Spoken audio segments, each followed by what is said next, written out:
Muy buenas tardes a todos. Bienvenidos a este nuevo webinar de AELEC, esta vez organizado con AIDEN, con la Asociación Española de Derecho a la Energía, porque el objeto de este webinar es dedicarlo al proyecto de ley de cambio climático y transición energética desde una perspectiva jurídica. Vamos a hacer una reflexión entre varios juristas sobre lo que representa o puede representar y los diversos aspectos del proyecto de ley de cambio climático. En primer lugar y antes de nada, quiero dar las gracias a Mariano Bacigalupo, consejero de la CNMC, excelente jurista, amigo, gran amigo, que ha aceptado intervenir y presentarnos también su visión, sus consideraciones acerca del proyecto de ley. Muchas gracias, Mariano, por estar con nosotros. También dar las gracias a Pilar Navarro, a Carlos Vázquez y a Pepe Jiménez, juristas que van a compartir también sus reflexiones, excelentes juristas también que van a compartir sus reflexiones sobre el proyecto de ley. Ya hicimos el anterior webinar dedicado al proyecto de ley de cambio climático y transición energética, que consideramos que es una norma esencial del futuro que nos espera. Esa vez, en el anterior webinar, hace 15 días, lo analizamos desde una perspectiva regulatoria, desde una perspectiva económica y desde el punto de vista del inversor y también desde una perspectiva sociológica, más sociológica. Hoy queríamos concentrarlo en los aspectos jurídicos y en lo que nos suscita este proyecto de ley desde el punto de vista jurídico. La ley de cambio climático se encuentra además en tramitación parlamentaria, fue remitida ya al Congreso de los Diputados y el plazo de enmiendas ayer fue ampliado hasta el 2 de septiembre de enmiendas al articulado. Los aspectos socioambientales y económicos son sobradamente conocidos. Contiene los compromisos de España alineados con los compromisos europeos de reducción de emisiones. Los objetivos de descarbonización, con una reducción de al menos un 20%, el PNIEC ha hablado de un 23% respecto a las emisiones.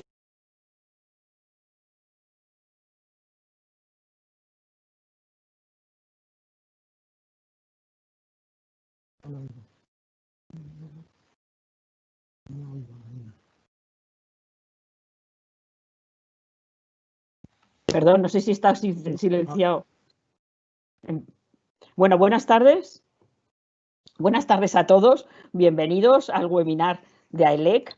Tenemos el gusto de celebrar este webinar con AEDEN, la Asociación Española de Derecho de la Energía, porque vamos a analizar la ley de cambio climático desde el punto de vista jurídico. Por eso lo hemos organizado conjuntamente con AEDEN. En primer lugar, mi agradecimiento a Mariano Bacigalupo, que es consejero de la CNMC, excelente jurista y gran amigo que ha aceptado darnos su visión e intervenir en este webinar. Doy las gracias también a Pilar Navarro, a Pepe Jiménez y a Carlos Vázquez, que van a compartir con nosotros también sus reflexiones jurídicas. El anterior webinar también fue dedicado al proyecto de ley de cambio climático y allí lo analizamos desde una perspectiva regulatoria, desde una perspectiva sociológica y de una perspectiva económica, lo que pensaban los inversores. Ahora queremos verlo desde otros aspectos, de los muchísimos aspectos que presenta una ley que intenta fijar unos objetivos a un medio y a un más largo plazo. Contamos en el anterior webinar con la directora general de la Oficina de Cambio Climático, con Valvanera Ulargui, quien nos expuso los objetivos del Ministerio al realizar este proyecto de ley. Este proyecto de ley que surge de profundo análisis, de profundos trabajos y que trata de buscar el consenso. Los aspectos socioambientales y los objetivos son claros: conseguir los objetivos de descarbonización, las emisiones netas en 2050, los objetivos al 2030. Y en ellos, de AELEC y el sector eléctrico, señalamos la importancia que tiene la electrificación como vector para conseguir esos objetivos de descarbonización. No solo con una producción de energías renovables, sino también con lo que afecta a los demás usos eléctricos en el transporte, con la movilidad, en la eficiencia energética con rehabilitación de edificios y el papel que puede jugar, y hablaremos próximamente de ello, la bomba de calor, y también, por supuesto, con la inversión y la digitalización de las redes. Ley transversal, ley programática, ley con vocación de permanencia en el medio y en el largo plazo, títulos competenciales diversos, participación de comunidades autónomas, participación de sujetos y de corporaciones, desarrollos futuros, imbricación con el derecho europeo, transposición de las directivas, muchos temas, muchas perspectivas. Va a marcar el futuro del sector eléctrico, del sector energético y de la sociedad española, y ese es el objetivo de que consigamos una buena ley en la tramitación parlamentaria. Y además no puede ser de más actualidad y de máxima actualidad porque el BOE de hoy publica el Real Decreto Ley 23 2023-2020, por el que se aprueban medidas en materia de energía y en otros ámbitos para la reactivación económica, que contempla algunos de los elementos que anticipan el contenido del proyecto de ley. En fin, espero que sea interesante a todos. Muchas gracias, no lo he dicho, a todos los que os habéis conectado, a todos los que nos estáis escuchando, y sin más doy la palabra a Vicente López Ibor, presidente de AIDEN y presidente de FELA, que es la Asociación Europea de Derecho de la Energía. Muchas gracias, Vicente. Muchas gracias, Marina. Buenas tardes a todos. Es un gran placer y una satisfacción participar en este webinar, en este seminario virtual en representación de AEDEN, de la Asociación Española de Derecho de la Energía, y también, en cierto modo, de FELA, que es la Federación Europea de Derecho de la Energía, que también preside España en este periodo, y por consiguiente podemos decir que nos sentimos también de tributarios de esa representación en este acto.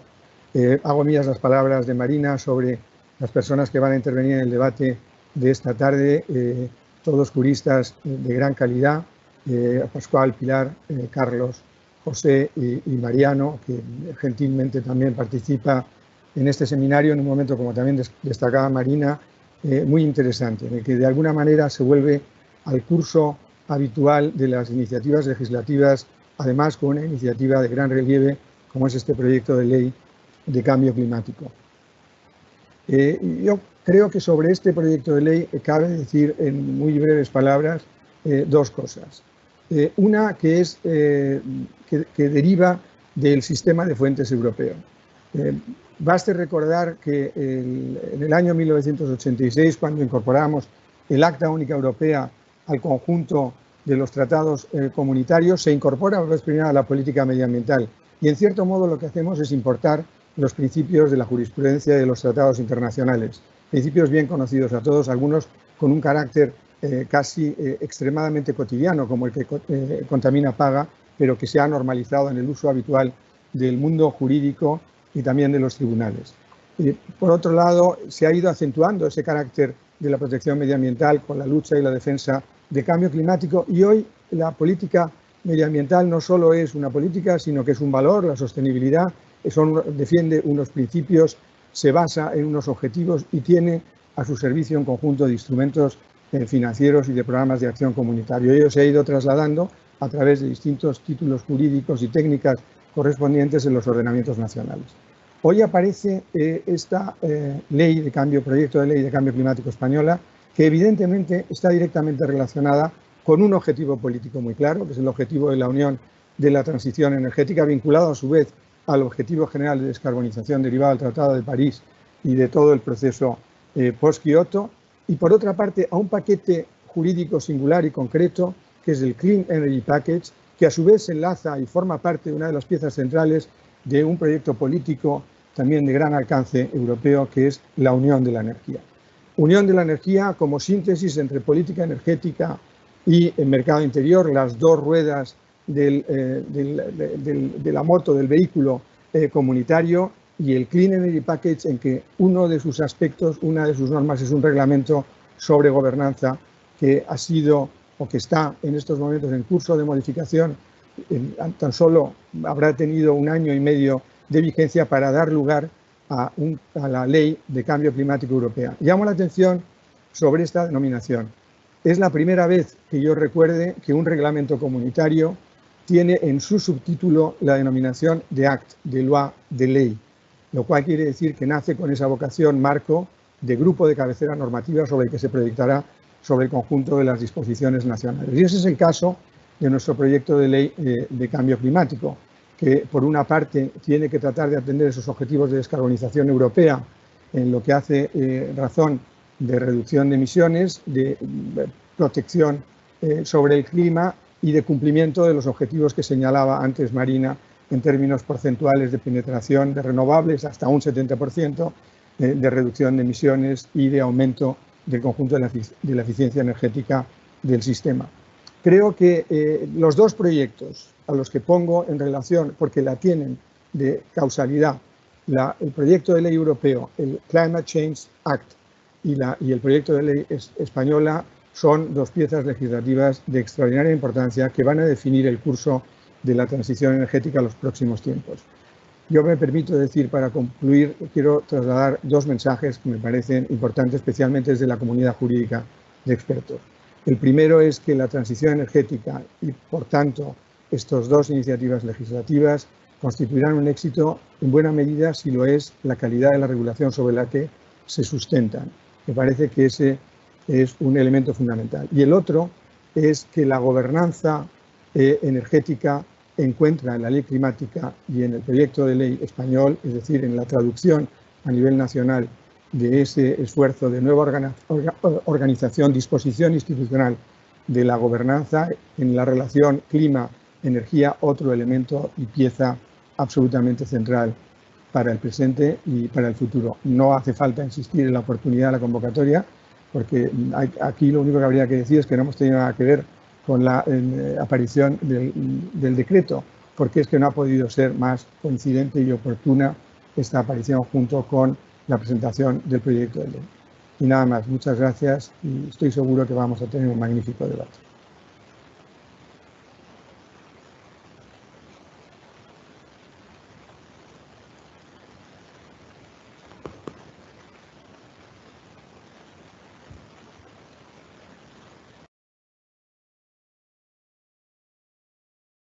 A Marina Serrano, muchas gracias a los presentadores, a Marina Serrano, presidenta de AELEC, y a Vicente López Ibormayor, presidente de AEDEN. Como ya han expuesto ambos en las dos presentaciones, el webinar de hoy tiene como finalidad principal el análisis del proyecto de ley de cambio climático y transición energética desde una perspectiva jurídica.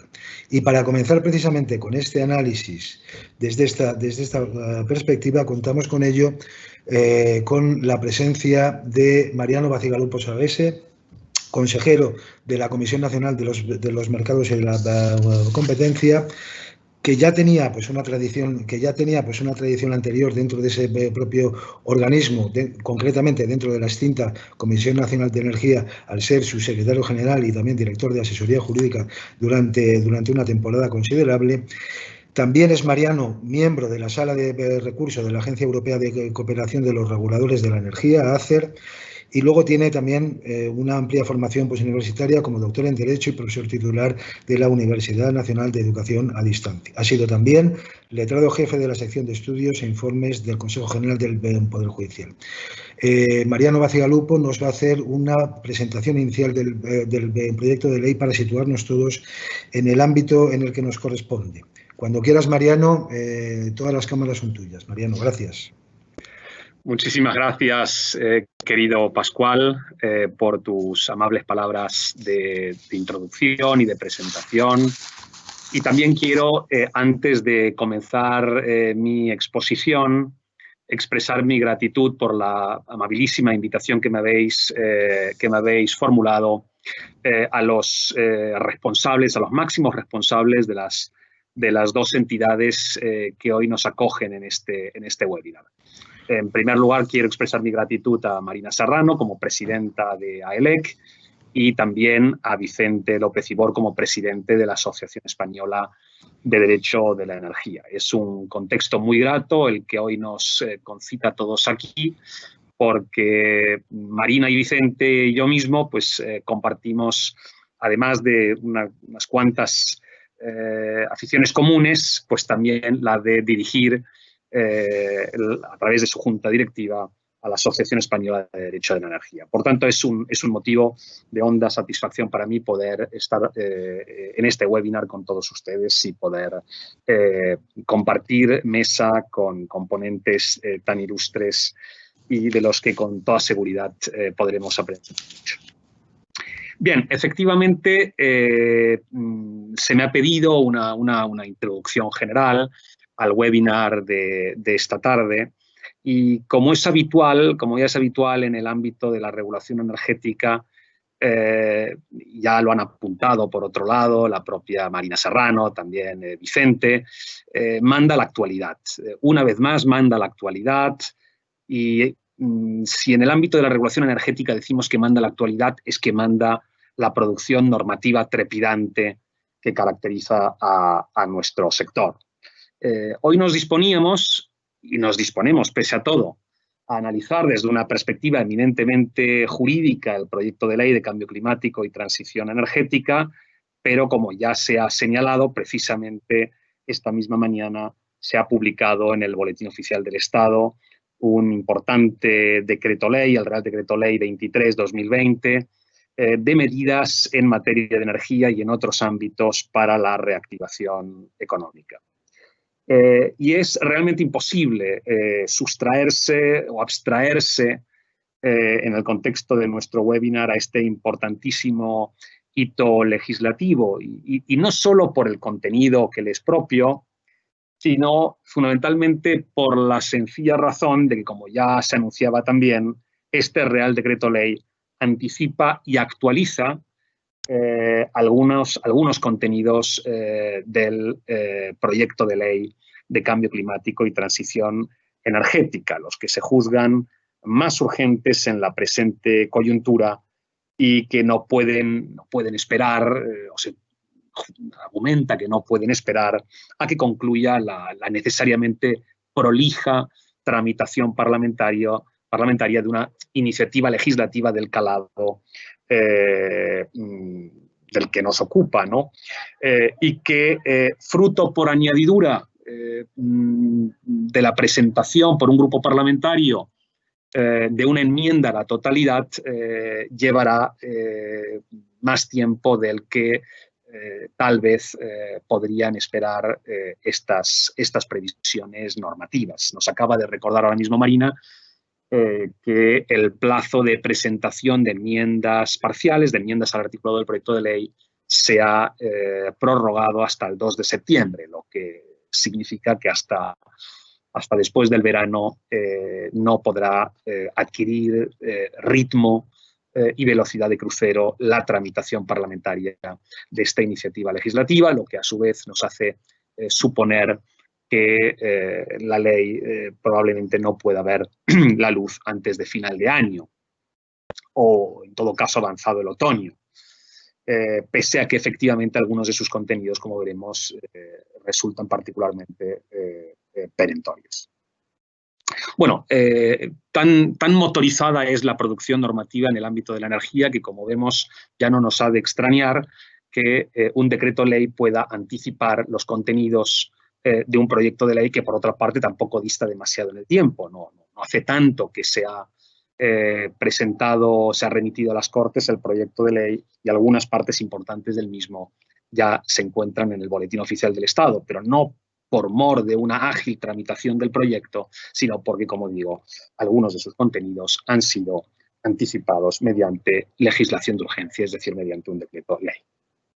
Bueno, dicho esto, y retomo aquí alguna caracterización inicial que ya ofreció Marina acertadamente, el proyecto de ley de cambio climático y transición energética es una norma extraordinariamente compleja. Y es extraordinariamente compleja por su heterogeneidad, la heterogeneidad de su contenido. Como se dijo, es una norma muy transversal. Es una norma que afecta a muchos sectores, a muchas materias, abarca un horizonte temporal muy ambicioso, establece objetivos para el año 2030, para el año 2050 y presenta contenidos muy diversos, algunos muy programáticos, de orientación política, de fijación de objetivos a largo plazo de la política legislativa en la materia que nos ocupa, y otros contenidos, por el contrario, muy detallados, contenidos genuinamente regulatorios.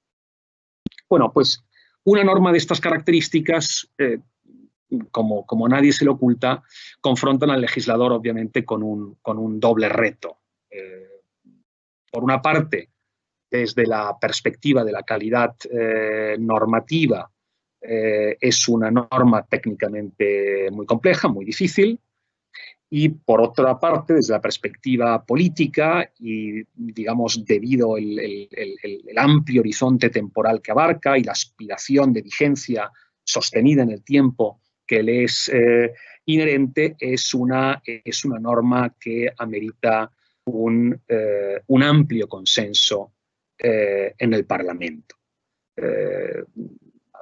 cabría decir en este sentido, de modo resuelto, que la política climática y la política de transición energética es una política de Estado. Debe ser considerada una política de Estado porque exige precisamente una planificación a muy largo plazo y, por tanto, necesita de periodos de vigencia extendidos y normas con aspiración de vigencia sostenida requieren, por definición, de amplios grados de consenso.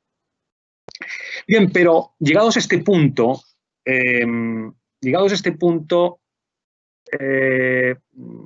hay algo que en el ámbito del derecho de la energía y de la regulación energética, en general, constatamos permanentemente. Casi tan importante como esclarecer el fondo de la regulación, y en este caso hacerlo desde la perspectiva del derecho, desde la perspectiva jurídica, resulta en ocasiones arrojar luz sobre la sistemática de la regulación, hacer el mapa de la regulación. Y en un contexto y una coyuntura como la que hemos descrito, con una iniciativa legislativa que ya se está tramitando en el Parlamento, pero algunos de cuyos contenidos han resultado hoy mismo anticipados por un Real Decreto Ley, lo primero que se impone a efectos introductorios, que es lo que al fin y al cabo se me ha solicitado, es establecer, como digo, pues un mapa sobre qué queda en el proyecto de ley y qué ha migrado o se ha descolgado del proyecto de ley en la medida en que ha sido incorporado al contenido del Real Decreto Ley. Bueno, pues en este punto procede señalar lo siguiente, aunque con toda seguridad muchos de los que nos acompañáis ya habréis hecho naturalmente el correspondiente cotejo, porque no habréis podido resistiros a devorar de manera inmediata el contenido del Real Decreto Ley y compararlo en parte con el del proyecto de ley de cambio climático. Bueno, son sobre todo dos artículos del Real Decreto Ley que se ha publicado esta mañana en el Boletín Oficial del Estado, el artículo 2 y el artículo 4, los que en primer término, de manera fundamental, anticipan contenidos que figuraban en el proyecto de ley. Anticipan algunas de sus disposiciones finales que contenían modificaciones de la ley del sector eléctrico. Me refiero en particular al nuevo régimen retributivo que se diseña o que se pretende diseñar para la generación renovable, las nuevas subastas de renovables, el nuevo régimen que se suma o añade al régimen jurídico ya conocido, que es el que está contenido en el apartado 7 del artículo 14 de la vigente ley del sector eléctrico y al que se añade un nuevo sistema, un nuevo régimen retributivo alternativo del anterior y que también naturalmente se otorga por procedimientos, a través de procedimientos de concurrencia competitiva, a través de subastas, pero que no pivotan, no basculan sobre los costes de inversión y los costes de operación y mantenimiento. No es un modelo de retribución de activos, sino que este es un modelo de retribución que pivota sobre el precio de retribución de la energía producida. Por tanto, un modelo de retribución por actividad que se añade al anterior a través de la adición al artículo 14 de un nuevo apartado 7 bis. Esta innovación estaba prevista en la disposición final segunda del proyecto de ley y ahora se incorpora a la ley del sector eléctrico como artículo 14 7 bis, pero a través del artículo 2 del Real Decreto Ley.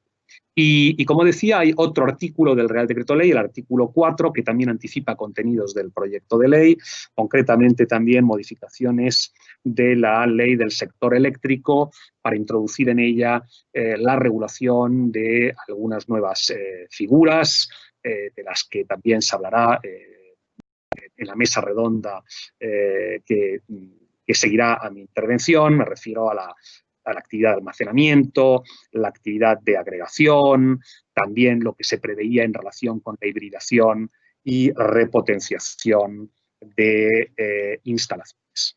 Por tanto, esto es en lo esencial, simplifico tal vez excesivamente, pero esto es lo que en lo esencial se anticipa en el Real Decreto Ley, de contenidos que estaban previstos en el proyecto de ley, y por tanto, quizá para concluir este pequeño mapa introductorio, quedaría un poco por, digamos, recapitular aquellos elementos, no todos, me refiero específicamente a los elementos de regulación energética que permanecen en el proyecto de ley, que por tanto no han migrado al Real Decreto Ley, no se han anticipado y que por tanto permanecen en el proyecto de ley. Me refiero en este punto pues, a lo que se establece en materia de generación hidráulica fluyente, artículo 6.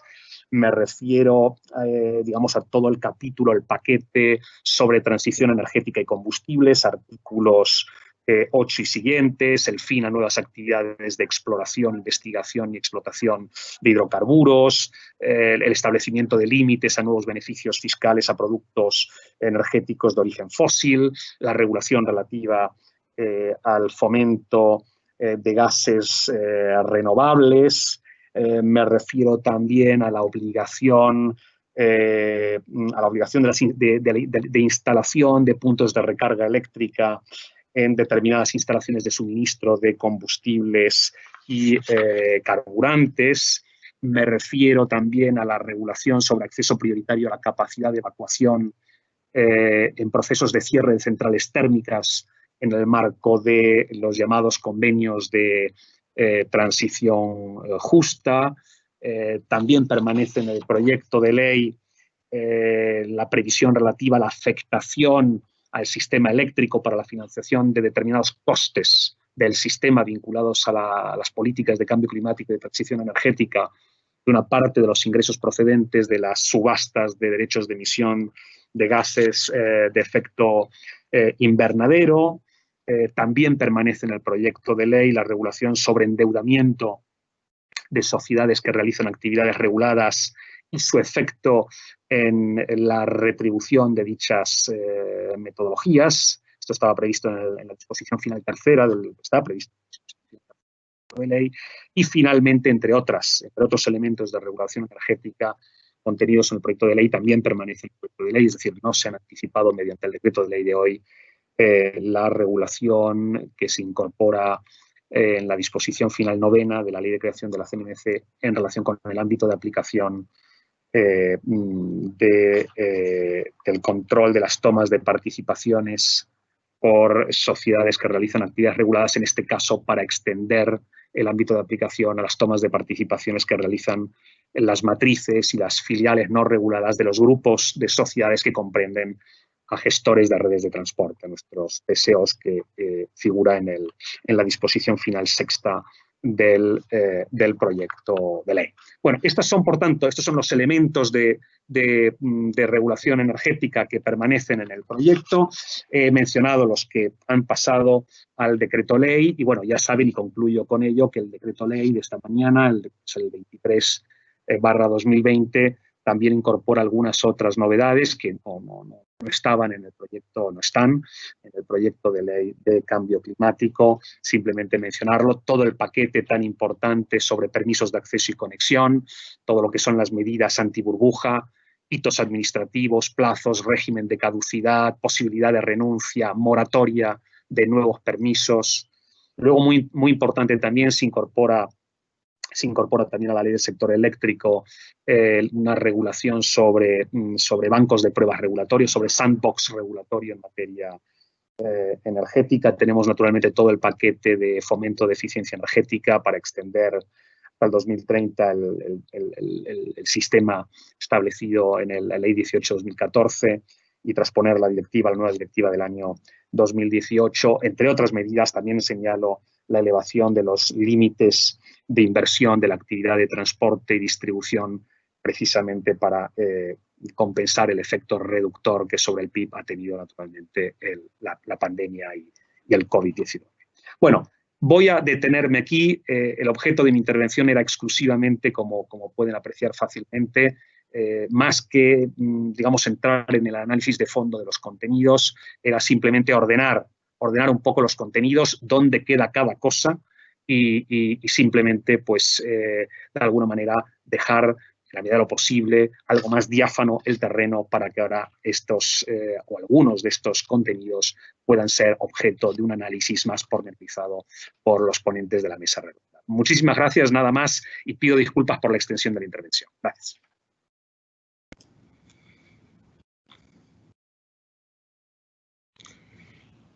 Muchas gracias, Mariano, por tu presentación, por esa relación que has hecho entre el propio proyecto de ley y la norma que hoy ha salido publicada por el Real Decreto Ley, que es sin duda de una gran utilidad para todos los oyentes en esta webinar.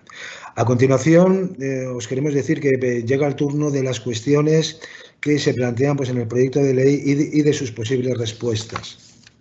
En este sentido, hemos elaborado los temas que se van a tratar en 3 bloques materiales distintos. Un primer bloque que hace referencia a los instrumentos de planificación pública previstos en el proyecto de ley. Este lo desarrollará Pilar Navarro, socia responsable de sectores regulados, competencia y medio ambiente en el despacho de Cremades y Calvo Sotelo, también con una trayectoria anterior dentro del ámbito pues, universitario y de la administración pública sumamente destacable. Otro de los temas son los deberes de información que resultan pues, del título 7 para la lucha contra el cambio climático, que lo desarrollará Carlos Vázquez Cobos, socio responsable del área de Derecho Público y Regulatorio de Gómez Acebo y Pombo. Y finalmente, José Jiménez Cervantes, socio y director del Departamento de Derecho Público y de Sectores Regulados de Linkletters, y todos ellos con amplia tradición dentro del ámbito pues, universitario y de la propia administración pública, también tratará el tema que ya ha sido anunciado por don Mariano Bacegalupo de las nuevas figuras que se introducen en la ley del sector eléctrico como consecuencia de este proyecto de ley, particularmente el almacenamiento, incluyendo en este caso el tema de las centrales de bombeo y el tema de la agregación de la demanda. Comenzando por el primero de los puntos que habíamos señalado, este era el de los instrumentos de planificación previstas en el proyecto de ley. Cedo la palabra a Pilar y le hago la siguiente pregunta.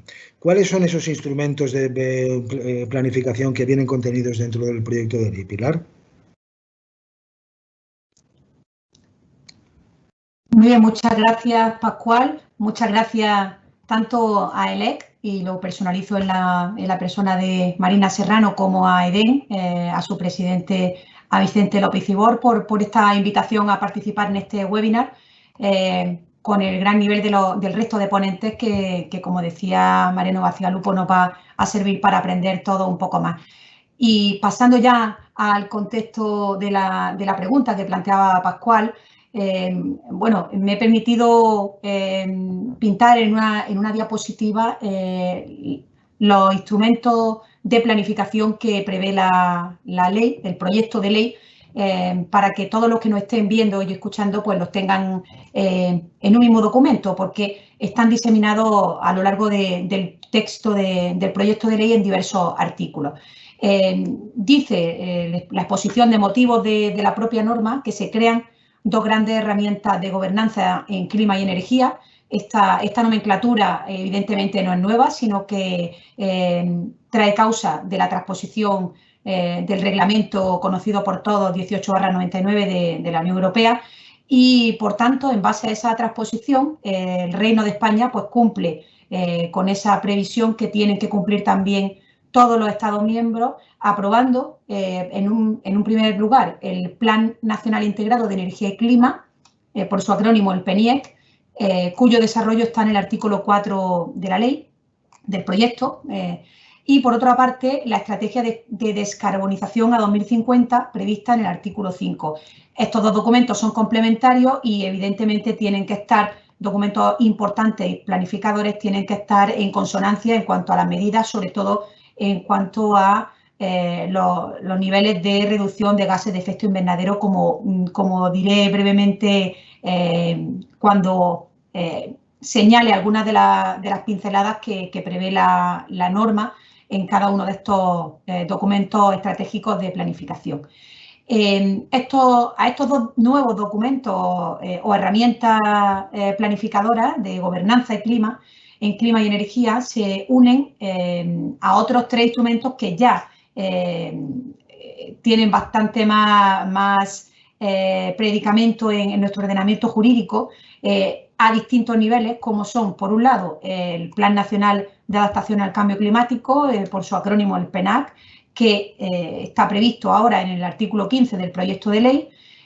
Por su parte, también otro instrumento planificador que se prevé en la propia norma es el de los planes autonómicos de energía y clima, que ya tienen las comunidades autónomas y que están previstos en el artículo 34, y otro documento planificador que puede pasar un poco desapercibido porque está previsto en una de las disposiciones adicionales de la ley, en la tercera en concreto del proyecto de ley, pues es la Estrategia de Financiación Climática Internacional.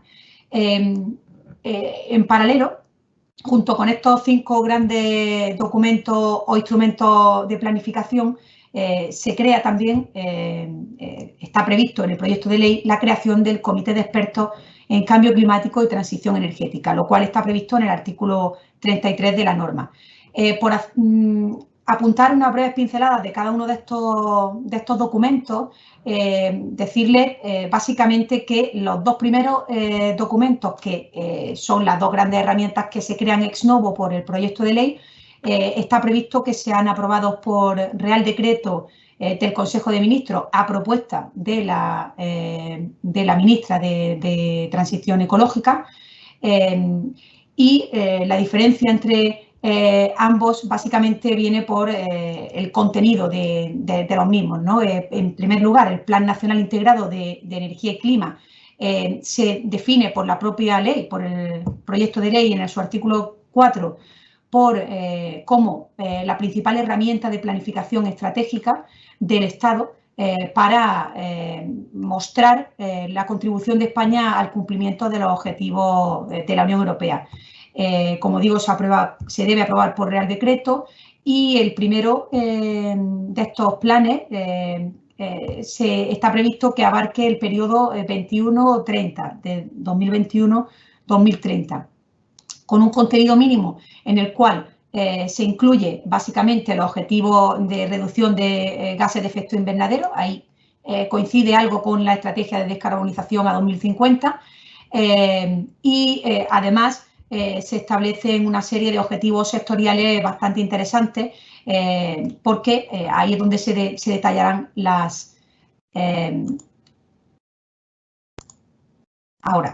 ahí es donde se detallarán precisamente el cumplimiento de objetivos por sectores, desde la grande industria, pasando por el ámbito eléctrico y los sectores difusos, como evidentemente son sobre todo el agrario, el forestal, el transporte y el residencial. En cuanto a la estrategia de descarbonización, como decía, se aprueba cada 5 años, es revisable cada 5 años y está prevista en el artículo 5. También se debe aprobar por Real Decreto del Consejo de Ministros a propuesta de la ministra de Transición Ecológica, aunque se prevé que después se dé cuenta al Congreso de los Diputados. Es decir, que no lo debe aprobar después el Congreso de los Diputados, sino que simplemente se le presenta para una especie de visto bueno. Importante también señalar que debe establecer como mínimo, porque claro, el gap desde ahora que estamos en 2020 hasta 2050 puede ser muy grande, debe prever al menos un objetivo intermedio de mitigación a 2040. Y es importante también señalar esa cuestión.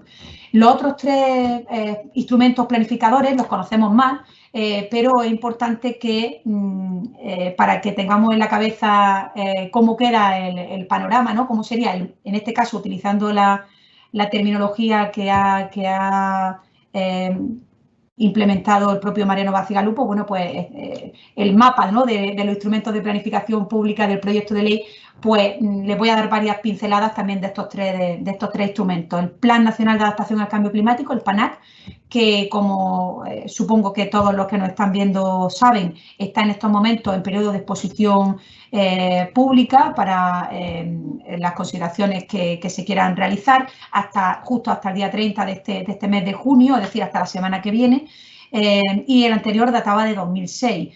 Es un instrumento de planificación básica fundamental en el cual se establecen una serie de contenidos fundamentales, pero entre los cuales destacaríamos sobre todo los escenarios climáticos regionalizados y los ámbitos de aplicación y las acciones a desarrollar. También se establece una serie de contenidos básicos, fundamentalmente en este artículo 15 del proyecto de ley, respecto a los impactos y a los riesgos del cambio climático, la evaluación de la vulnerabilidad, los objetivos estratégicos, por supuesto, y las medidas de adaptación, como no podía ser de otra forma, ¿no? Se desarrollan mediante programas de trabajo sectoriales por periodos de 5 años y, evidentemente, también se incluyen los riesgos sectoriales, sobre todo en el ámbito de la costa, del dominio público hidráulico, del territorial y el urbanístico. También hay que tener en cuenta los planes autonómicos de energía y clima. Estos planes, sobre ellos o a ellos se refiere el artículo 34 del proyecto de ley, señalando que como muy tarde, el 31 de diciembre de 2021, todas las comunidades autónomas deberán, como obligación, comunicar al Consejo de Ministros o en concreto a la Comisión de Coordinación de Políticas sobre Cambio Climático los planes que tienen y que deberán ser coordinados o ser adecuados conforme con los contenidos de la Ley de Cambio Climático. Y, por último, la última pincelada es sobre la Estrategia de Financiación Climática Internacional, que básicamente se detiene en intentar que el Reino de España pueda cumplir con los objetivos de desarrollo sostenible y también con el apoyo a los países en desarrollo. Creo que no sé si voy bien de tiempo o ya debo finalizar. Pilar, ¿Sí? creo que sí, Pilar, sería mejor finalizar porque nos estamos pasando bastante de tiempo. Te lo agradezco mucho tu intervención, Pilar, ¿vale? Muchas gracias. Gracias. Bueno, vamos a continuar con José Jiménez Cervantes, que, como decía con anterioridad, va a tratar las dos figuras, la de almacenamiento, incluyendo el tema de las centrales de bombeo y la agregación de la demanda. Pepe, ¿cómo es la nueva regulación de estas figuras en el proyecto de ley? Muchas gracias, Pascual. Gracias a EDEM y a ELEC por la invitación. Pues ayer, cuando leí la nota de prensa del Ministerio, me di cuenta de que esta mañana tenía que madrugar, porque es como avanzaba Mariano, es una de las cosas que se regulan en el Real Decreto Ley que hemos conocido esta mañana, ¿no? Hay no 2, sino 3 sujetos nuevos dentro del mercado eléctrico, que son básicamente el almacenamiento, los agregadores de demanda y las comunidades de usuarios. En relación con el almacenamiento, en la definición legal se distinguen los dos tipos de almacenamiento que hay. Por un lado, se habla de diferir el uso final de la electricidad a un momento posterior a cuando fue generada, se refiere básicamente a las baterías. Y se habla también de la conversión de energía eléctrica en una forma de energía que se pueda almacenar, el almacenamiento de esa energía y la reconversión de esa energía en energía eléctrica, básicamente el bombeo. Y tanto baterías como bombeo son instrumentos fundamentales del nuevo Plan Nacional Integrado de Energía y Clima, que prevé para el año 2030 6 gigavatios nuevos de almacenamiento, 3,5 de bombeo y 2,5 de baterías.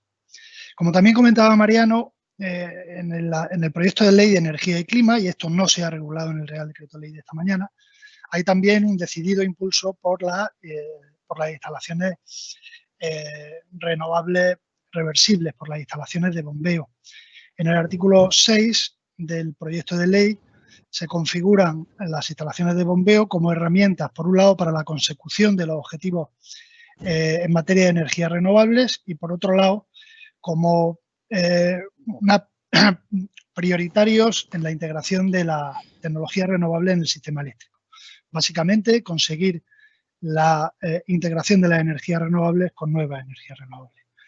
Es importante destacar que, según el artículo 6 del proyecto de ley, se refiere exclusivamente a las nuevas concesiones que se otorguen sobre el dominio público hidráulico. También dice el proyecto de ley que el otorgamiento de estas concesiones se hará sin perjuicio de la consecución de los demás objetivos ambientales, de la gestión del agua, etcétera. Yo creo, sin embargo, que el reconocimiento de la prioridad de este tipo de instalaciones será un factor determinante a la hora de ponderar los distintos intereses públicos en juego, y cuando se tengan que ponderar el interés en desarrollar este tipo de instalaciones con los objetivos medioambientales o de gestión del agua, tendrá que tenerse en cuenta esta declaración de prioridad que incluye el proyecto de ley. El apartado segundo del proyecto de ley, del artículo 6, se refiere asimismo a la habilitación reglamentaria para regular las características técnicas de este tipo de instalaciones. Supongo que se referirá a las características del bombeo, la capacidad de almacenamiento, etc. Y aunque no lo ponga la norma, es de suponer que esta potestad de regular reglamentariamente las condiciones técnicas de las instalaciones se refiere también, como el apartado primero de la norma, se refiere también a las concesiones nuevas que se otorguen, y sería útil clarificarlas. Preparando la charla también, pues pensaba en cómo conseguir favorecer la integración de este tipo de instalaciones y cuáles son los cuellos de botella con los que se encuentran las instalaciones de bombeo en su día a día, ¿no? Y básicamente, como todos sabéis, son instalaciones que tardan mucho tiempo en construirse. Son instalaciones en las que el proceso normalmente corresponde a la Administración General del Estado, porque son instalaciones de potencia superior a 50 megavatios. Normalmente, en consecuencia, la tramitación ambiental la hace la Administración General del Estado y no las comunidades autónomas, a diferencia de lo que suele suceder con la mayoría de las instalaciones renovables. Y la práctica es que la declaración de impacto ambiental pues suele durar unos 2 años. La práctica también es que concesiones de agua, la tramitación de las concesiones de agua demora mucho el proceso, y la realidad incuestionable también es que luego estas instalaciones tardan mucho tiempo en construirse, tardan 4 o 5 años en construirse. Y lo cierto es que esta mañana algunos de esos cuellos de botella se han visto resueltos. Por ejemplo, se dispone que la caducidad de los permisos de acceso y conexión de las instalaciones de bombeo no será de 5 años, como es la regla general, sino que se incrementa el plazo a 7 años, precisamente por la conciencia que tiene el legislador de que este tipo de procedimientos tardan mucho, ¿no? También aquí la conexión a la red no puede ser donde se quiera, es decir, este tipo de instalaciones, el recurso hidráulico está donde está, y la conexión a la red tiene que realizarse necesariamente lo más cerca posible de donde está el recurso hidráulico, ¿no? Y ahí a veces, sobre todo en los momentos presentes, pues hay ciertas situaciones de bloqueo de la capacidad de acceso. Pues ahí probablemente, no sé si pensando en otra cosa o no, pero lo cierto es que el Real Decreto Ley prevé que el Consejo de Ministros puede excepcionalmente alterar la planificación, dice, cuando sea necesaria la construcción de determinadas instalaciones en la red de transporte que sea crítica para la transición energética y la electrificación de la economía, ¿no? Y luego un último cuello de botella que suele existir en este tipo de situaciones es, como decía antes, en la tramitación excesiva, probablemente la duración excesiva de la tramitación. Probablemente si se tramitaran en los plazos marcados por la normativa no se produciría esta contingencia, ¿no? Pero también es posible arbitrar otro tipo de medidas, aparte de voluntad política de agilizar los procesos, como pudiera ser reducir los plazos de tramitación. En cuanto a la... Iba a dedicarle un minuto a la agregación de la demanda, Pascual. Bueno, pues ese minuto está concedido. Venga, te lo agradezco. La agregación de la demanda, no más. Estoy mirando el reloj. La agregación de la demanda es una figura, dice el Real Decreto Ley hoy, que viene exigida por la Directiva de Eficiencia Energética, y hay un dictamen motivado de la Comisión Europea en este sentido. La regulación del proyecto de ley y la del Real Decreto Ley esta mañana, la verdad es que es muy parca. Básicamente se define a definir la agregación como aquella actividad que básicamente se combina múltiples consumos y múltiple generación con consumidores, productores e instalaciones de almacenamiento para su compra o venta en el mercado de producción de energía, que es un sujeto que se interfiere ahí en las relaciones entre productores, consumidores y comercializadores. La CNMC en su informe al proyecto de ley decía que sería conveniente completar la regulación de estos agregadores para asimilar su estatus al de los comercializadores con los que probablemente competirán en términos, por ejemplo, de contribución al Fondo Nacional de Eficiencia Energética, bono social, régimen sancionador, etc. Y finalmente se crean también las comunidades de energía renovable, aunque se definen simplemente como un instrumento de participación de los ciudadanos y de los ayuntamientos en el proceso de energía renovable, y lo único que se dispone es que se tendrá en cuenta en las subastas de energías renovables que se convoquen. Gracias, Pascual. De nada. Gracias, Pepe, pues por tu intervención. Vamos a dar el paso con toda la rapidez del mundo, porque la verdad es que el tiempo no se apremia, a Carlos Vázquez Cobos, cuyo tema estaba destinado pues a tratar los deberes de información contemplados pues en el título séptimo para luchar contra el cambio climático, pero también dentro de ese título séptimo también se contemplan determinados, recursos distintos también para luchar contra ese cambio climático. Te ruego, por favor, que estas dos consideraciones pues las puedas juntar dentro de la exposición que ahora vas a hacer, porque lógicamente pues hay que dejarle paso también a la audiencia por si quiere hacer preguntas, ¿vale? Muchísimas gracias, Carlos. Pues muchas gracias, Pascual. Muchas gracias tanto a ELEC como a EDEM por haberme permitido participar en este webinar.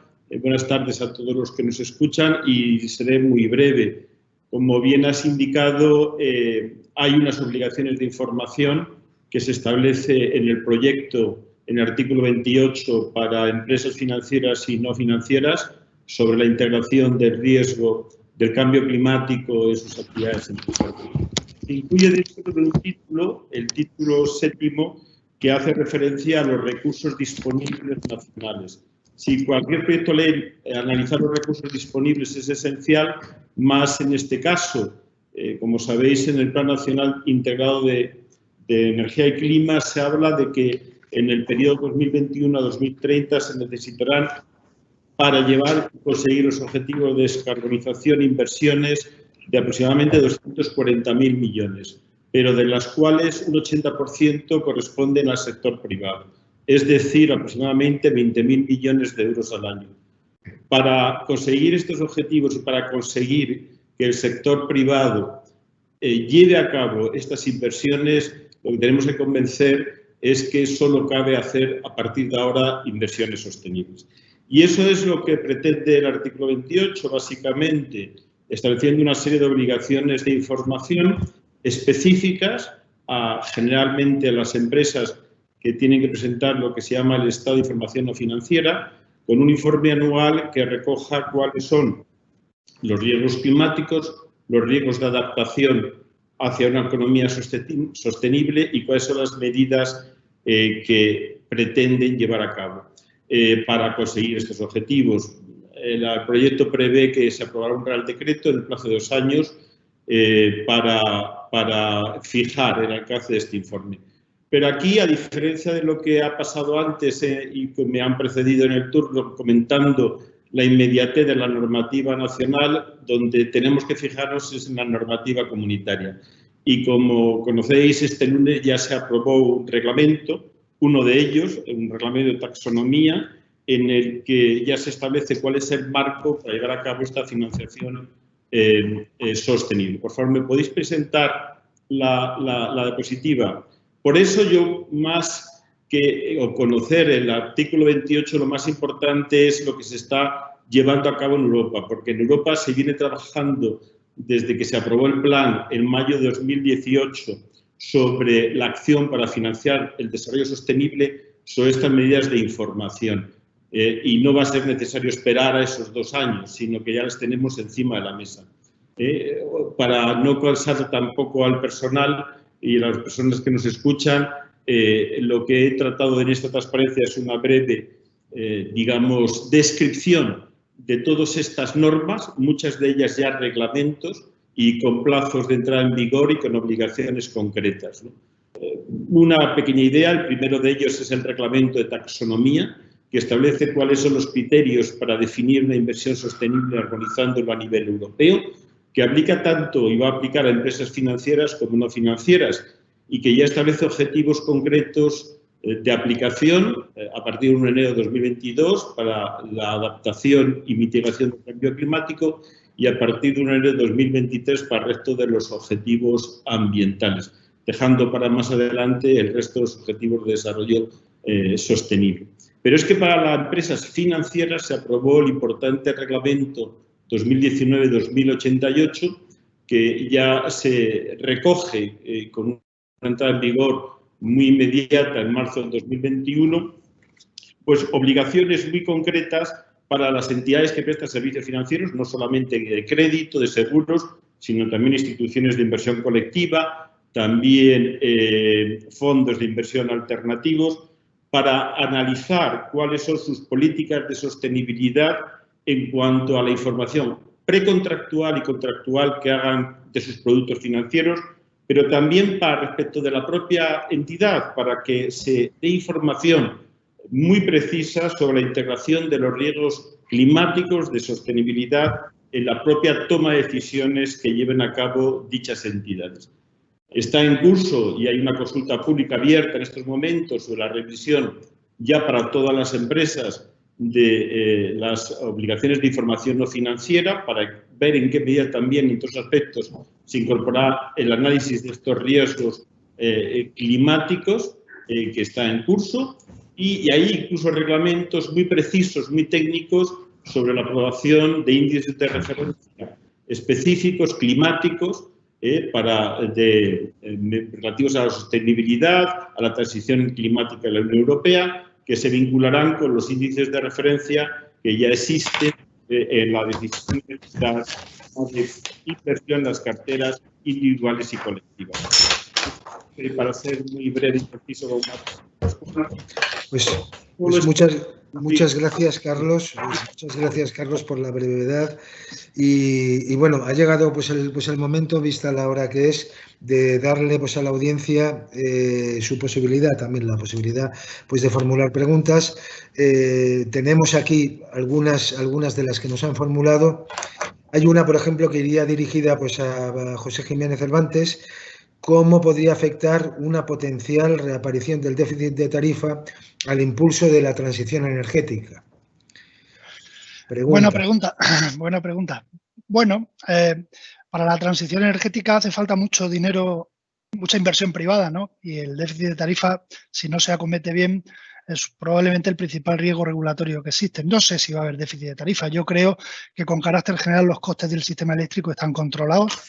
Si por algún lado pudieran incrementarse los costes del sistema eléctrico, sería por una bajada muy relevante del precio de mercado, que incrementara sustancialmente la retribución regulada que se tienen que pagar a las renovables.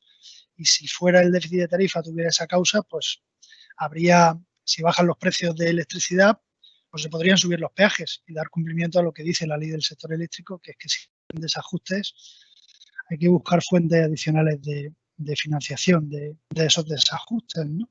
Si se baja el precio de mercado, hay hueco para subir los peajes. Muy bien, muchas gracias, Pepe. También se le pregunta pues, a Pilar Navarro cuál sería la naturaleza jurídica del Plan Nacional Integrado de Energía y Clima en el proyecto de ley, dado que el artículo 3 pues, del propio reglamento no precisa de transposición, sin embargo, en la normativa europea se entra en este aspecto. Debe entenderse que el proyecto de ley innova respecto a la tradicional planificación indicativa en materia de energía.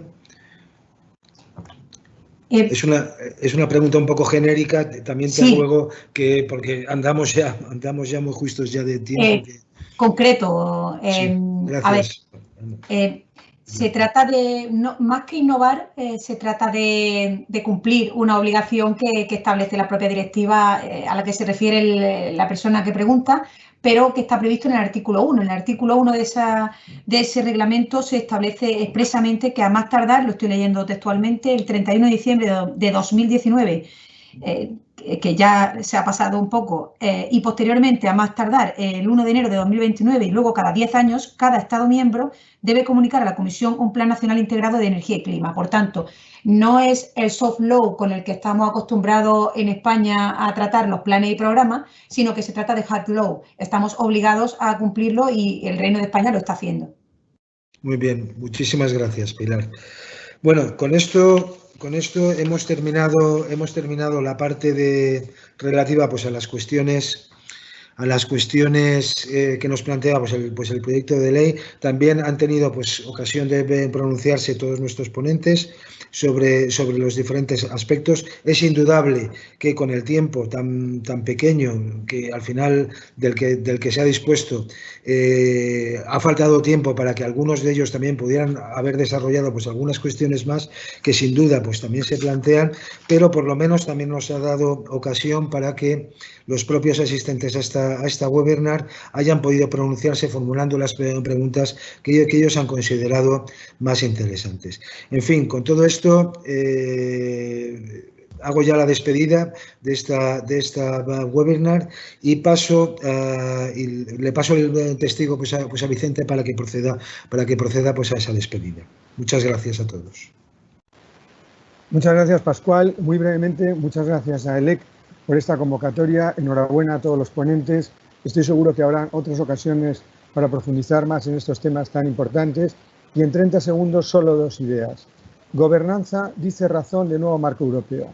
La unión de la energía se conecta y se incardina en el marco para el clima. Y eso es lo que trae causa de la modificación parcial, al menos, del reglamento 1899 a la nueva propuesta de ley de cambio climático europeo.